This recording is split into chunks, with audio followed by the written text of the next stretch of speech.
Have you ever wondered how important craftsmanship can be in the eyes of God? How about we explore that in Exodus chapter 31? In this chapter we meet two individuals named Bezalel and Oholiab, who were selected by God himself to be his master craftsmen. Their introduction comes in the first 5 verses, a significant placement that underscores their importance in the grand narrative. God did not merely choose them for their existing abilities, but he imbued them with his spirit, enhancing their skills and abilities to levels unparalleled. Bezalel and Oholiab were not just ordinary artisans. They were divinely chosen, divinely inspired, and divinely equipped. They were called to create, to shape, to build tasks that mirror the creative nature of God himself. This divine selection and endowment of skills is a testament to the immense value God places on craftsmanship and skills. It highlights that God doesn't just appreciate talent, he creates it, nurtures it, and uses it for his purposes. This shows us that God values skills and craftsmanship. He even fills people with his spirit to accomplish his work. Moving on, have you noticed how the Sabbath frequently pops up in the Bible? Let's delve into why it's so critical. In Exodus chapter 31, verses 12 to 17, we find God giving a commandment to the Israelites, a commandment that holds a deep significance. It is the observance of the Sabbath. Now, you might think, well, it's just a day off, right? But it's so much more than that. This commandment was not merely about taking a break from the daily grind. It was a sign of a covenant, a holy agreement between God and his people, an agreement that was to be observed throughout all their generations. It was a reminder of their special relationship with the Almighty, who had chosen them as his people. But why the Sabbath? Why this particular day? Here's where it gets interesting. The Sabbath is a day of rest, yes, but it mirrors something far greater, God's rest on the 7th day of creation. When God created the heavens and the earth, he did so in 6 days. On the 7th day, he rested, not because he was weary, but to set a precedent. When we observe the Sabbath, we are mirroring this divine pattern.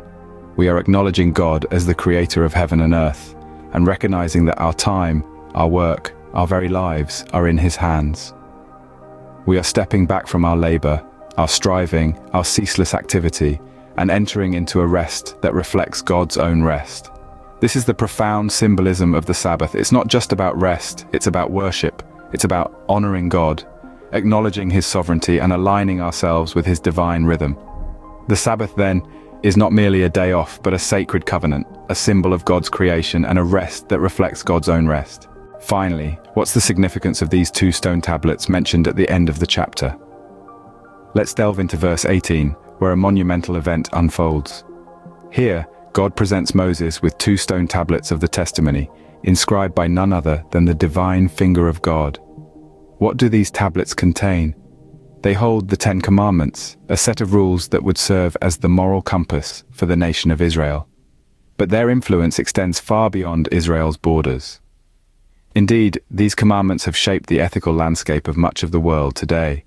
From honoring one's parents to not coveting another's possessions, these commandments outline a path of righteousness and respect for both God and fellow humans. They set a standard for moral living, a beacon of guidance in a world often cloaked in moral ambiguity.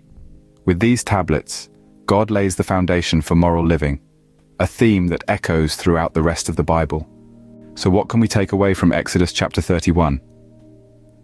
In this chapter, we find a fascinating blend of divine instructions that shape our understanding of life and its purpose. The value of craftsmanship is underscored, highlighting the significance of our unique skills and talents. It's a divine affirmation that each of us is gifted, and these gifts are meant to be used, honed, and celebrated. Then we move on to the concept of Sabbath, the day of rest, which symbolizes the covenant between God and his people. It serves as a reminder that in our ceaseless striving, there is a need for pause, for reflection, for rest. Lastly, Exodus 31 brings us the 2 stone tablets, a physical manifestation of moral living. These tablets stand as a testament to the importance of a moral code in our lives. Exodus chapter 31 then invites us to appreciate our skills, to rest in the midst of our busy lives, and to live by a moral code. It's a timeless message, as relevant today as it was thousands of years ago. Are you ready for the next chapter? Just click here to go straight to it.